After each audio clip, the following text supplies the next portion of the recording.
اللہ کے لیے لوگوں پر حج البیت حج کرنا، جس پر من استطاع الیہ سبیلا، جو اس کی استطاعت رکھتے ہوں، طاقت رکھتے ہوں، ان کے لیے حج کرنا فرض ہے۔ کس کے لیے؟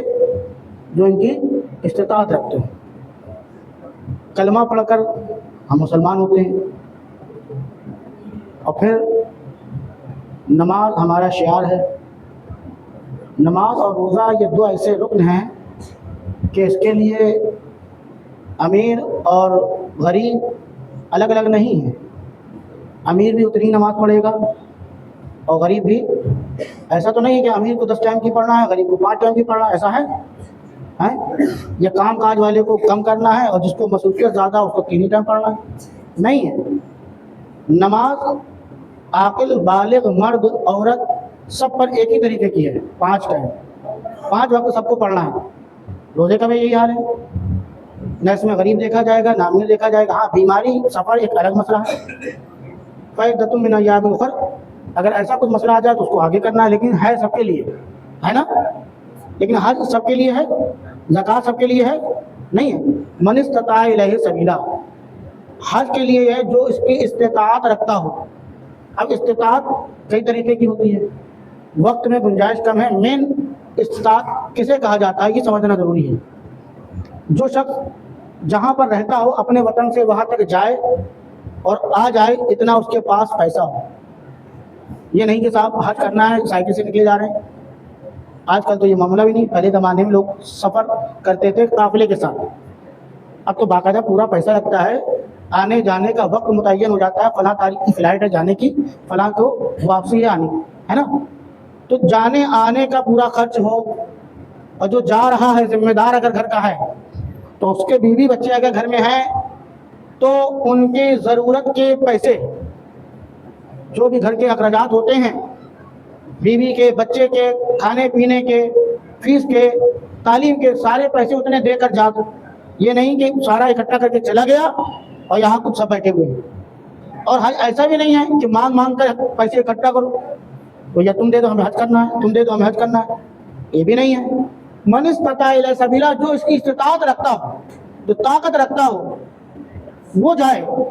لیکن آج ہو کیا رہا ہے، بہت سے استطاعت رکھتے بھی ہیں لیکن وہ انتظار کرتے ہیں کہ ابھی تو ہم جوان ہیں، ابھی تو ہمیں کمانا ہے، ابھی تو ہم کو جو ہے 2 پلاٹ خریدنا ہے، شاندار مکان بنوانا ہے، اور سیلف ڈیپینڈ ہونا ہے، خود اپنے اوپر کھڑا ہونا ہے۔ یعنی 4 لوگوں کو سامنے یہ دکھانا ہے کہ جب تک ہم مضبوط نہ ہو جائیں گے تو ہم شادی بھی نہیں کریں گے۔ چلیے شادی تو ایک الگ مسئلہ ہے، آگے پیچھے بھی کیا جا سکتا ہے، لیکن حج کا معاملہ یہ ہے کہ جب پیسہ ہو جائے، استطاعت ہو جائے تو تاخیر نہیں کرنا چاہیے۔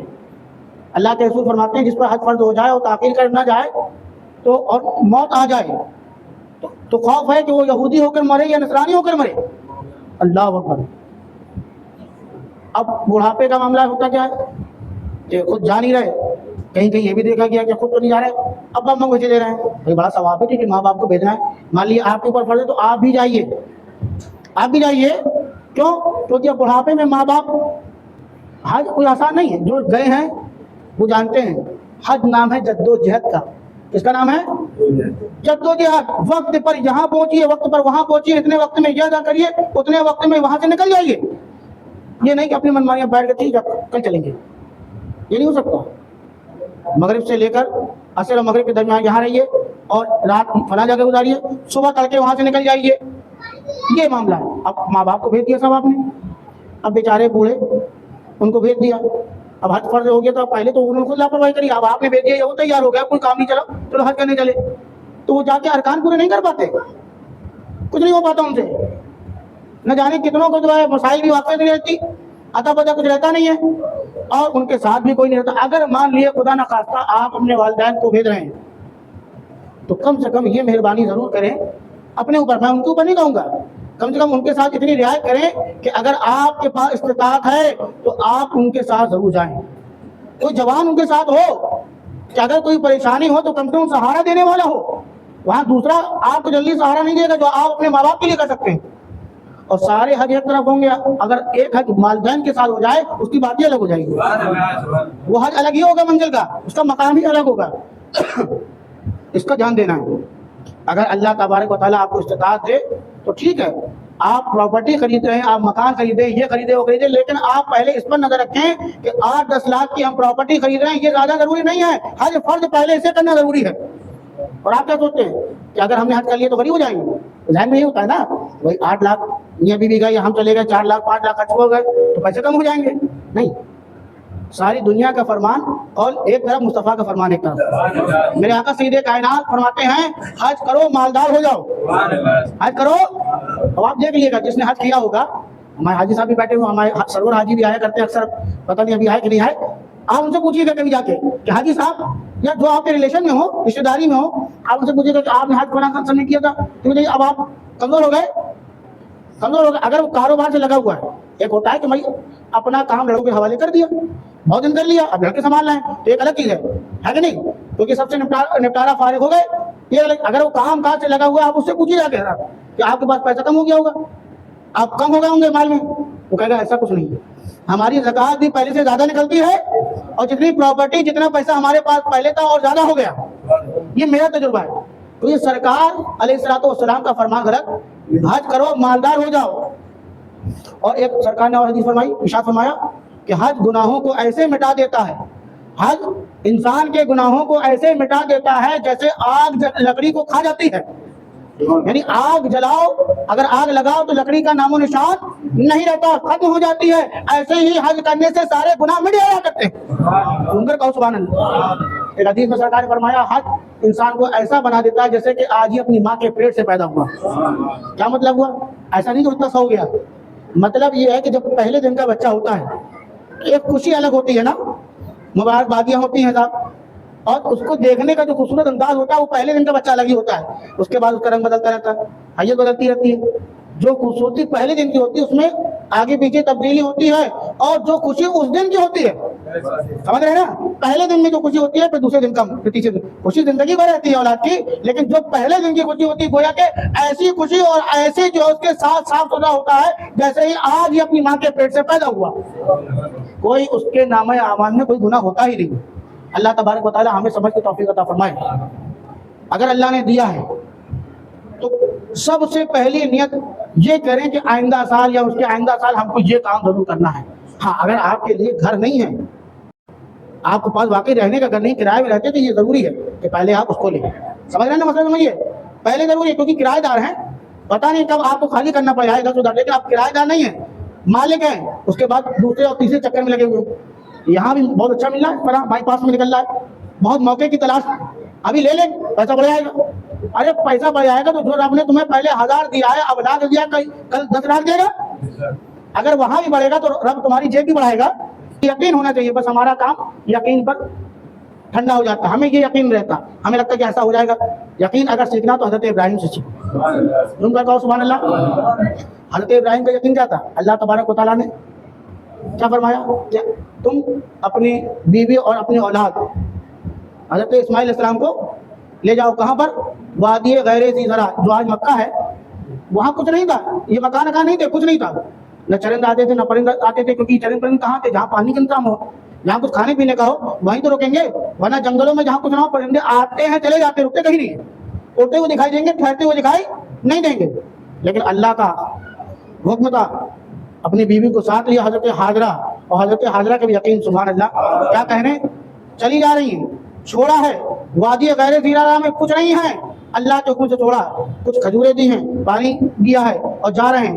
پوچھا کہ آپ ہم کو یہ یہاں جنگل میں وادی غیر ذی زرع میں جہاں کچھ نہیں ہے کس کے حکم سے چھوڑ کر جا رہے ہیں، کس کی مرضی سے چھوڑ کر جا رہے ہیں؟ کوئی جواب نہیں دیا. جب کئی مرتبہ پوچھنے کے بعد عرض کیا کیا یہ رب کی مرضی ہے؟ حضرت حاجرہ نے پوچھا کیا یہ رب کی مرضی ہے؟ حضرت ابراہیم نے فرمایا ہاں ہمارے رب کی مرضی ہے. جب آپ نے فرمایا ہمارے رب کی مرضی ہے، فرمایا کہ اگر رب کی مرضی ہے تو رب ہمیں ضائع نہیں ہونے دے گا. اگر رب کی مرضی ہے تو ہمیں ضائع نہیں ہونے دے گا. یقین ہو گیا رب پر، یقین رب پر ہوا، اور شوہر کی بات پر بھی یقین ہوا کہ اللہ کا نبی ہے، اگر کہہ رہا ہے تو بات غلط نہیں ہے. یقین کا سارا معاملہ ہے. اگر شوہر عورت کے مطابق ہو، عورت کے مزاج پر کھڑا اترے تو معاملہ بنتا ہے، اگر نہیں مزاج پر کرتا ہے تو معاملہ بگڑ جاتا ہے. سارا معاملہ یقین کا ہوتا ہے. آپ نے یقین کیا، انہوں نے آپ پر یقین کیا, اللہ نے انتظام فرما دیا. انتظام کیا ہوا؟ انتظام یہ ہوا کہ امتحان پہلے ہوا پھر انعام ملا.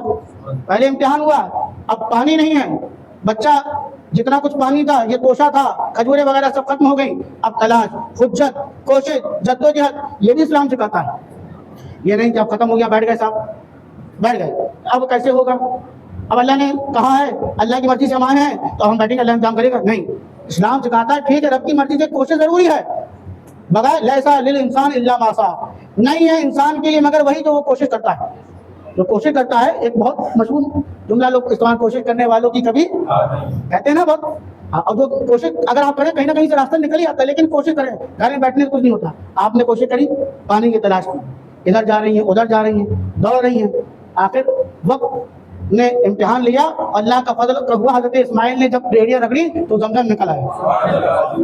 زمزم نکلا اور ایسا نکلا, وہ پانی کا چشمہ نکلا تو آپ نے اس سے کہا زمزم, سریانی زبان یعنی تھم تھم ٹھہر جا, لیکن وہ ٹھہرا نہیں. جب آپ نے کہا زمزم تب رکا, اور ایسا رکا. حضرت میرے آقا سید کائنات فرماتے ہیں کہ قربان ہو میری دادی حضرت حاضرہ پر, اگر انہوں نے زمزم نہ کہا ہوتا تو پوری کائنات میں پانی ایسا پھیلتا کہ پوری دنیا کو غرقاب کر دیتا.